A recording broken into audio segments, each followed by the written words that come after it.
बचपन में A for Apple और बी फॉर बॉल सिखाने के अलावा हमारे टीचर्स हैंडराइटिंग सही करने की खूब प्रैक्टिस करवाते थे। नए नए तरीके के प्रैक्टिस बुक्स होते थे जिसमें हिंदी और इंग्लिश की हैंडराइटिंग की प्रैक्टिस कराई जाती थी ताकि हम अक्षरों को सुंदर से लिखना सीख सकें। कई लोग तो ये भी कहते हैं कि हैंडराइटिंग यानी कि आपकी लिखावट आपकी पर्सनालिटी यानी कि व्यक्तित्व को दर्शाती है। यहाँ तक कि आपकी पहचान भी की जा सकती है आपकी हैंडराइटिंग पढ़कर। इसके बहुत सारे उदाहरण भी आपने सुने होंगे। लेकिन क्या आपने कभी सोचा है कि इतना पढ़ लिख कर भी, इतनी डिग्री हासिल करने के बाद भी डॉक्टर्स की हैंडराइटिंग हमेशा ऐसी क्यों होती है जो हमें समझ में ही नहीं आती, यानी कि हमारे पल्ले ही नहीं पड़ती? क्या आप जानते हैं कि डॉक्टर्स की लिखावट यानी कि हैंडराइटिंग ज्यादातर खराब ही क्यों होती है? क्यों हमें उनका लिखा हुआ प्रिस्क्रिप्शन समझ में कभी नहीं आता है? बताएंगे आपको इसके पीछे का कारण। लेकिन उससे पहले नमस्कार, मेरा नाम है शांभवी शर्मा। आप जनता जंक्शन का स्पेशल सेगमेंट क्या आप जानते हैं देख रहे हैं।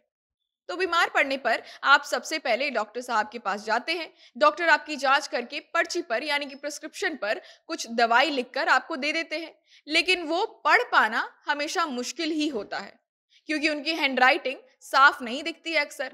यानी कि अक्सर उनकी हैंडराइटिंग खराब होती है। लेकिन ऐसा होता क्यों है भला, ये समझते हैं कि आपको जो हैंडराइटिंग समझ में ना आए वो दवा दुकानदार यानी कि केमिस्ट या कंपाउंडर को हमेशा कैसे समझ में आ जाती है। डॉक्टर साहब की हैंडराइटिंग उनके लिए कैसे आसान हो जाती है समझना।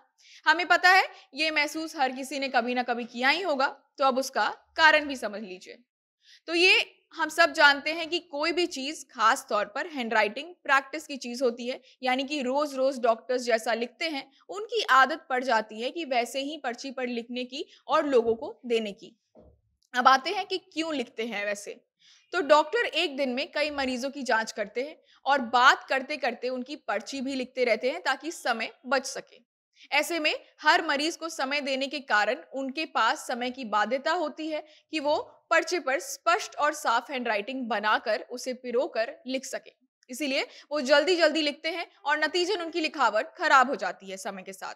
उसी के साथ काफी देर तक लिखने के कारण इंसान के हाथों की मांसपेशियां काफी थक जाती है, यानी कि मसल्स काफी टायर्ड हो जाते हैं और नतीजन सुंदर से बनाकर लिख पाना असंभव सा होता है। आप इसको ऐसे समझिए कि आप किसी परीक्षा का पेपर लिख रहे हैं, यानी कि एग्जाम देने के लिए गए हैं और शुरुआत में अक्सर आपकी लिखावट सुंदर और साफ और स्पष्ट होती है। लेकिन अंत अंत तक पेपर में ज्यादातर लोगों की लिखावट खिचपिच और खराब हो जाती है। क्योंकि एक तो समय की कमी से हड़बड़ाहट होती है और दूसरी की हाथों की उंगलियां, मांसपेशियां काफी थक जाती हैं। ये लगभग हर किसी के साथ हुआ ही होगा। अगर आपके साथ भी हुआ तो कमेंट करके हमें जरूर बताइएगा।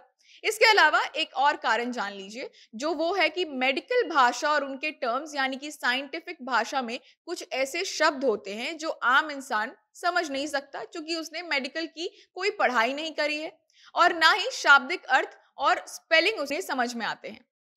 कई बार डॉक्टर्स उन शब्दों को का जिक्र शॉर्ट हैंड में भी करते हैं, यानी कि शॉर्टकट में लिखते हैं, यानी कि उसका आधा भाग उस पर्ची में लिख कर देते हैं, जिस वजह से आम इंसान उसे समझ नहीं पाता है।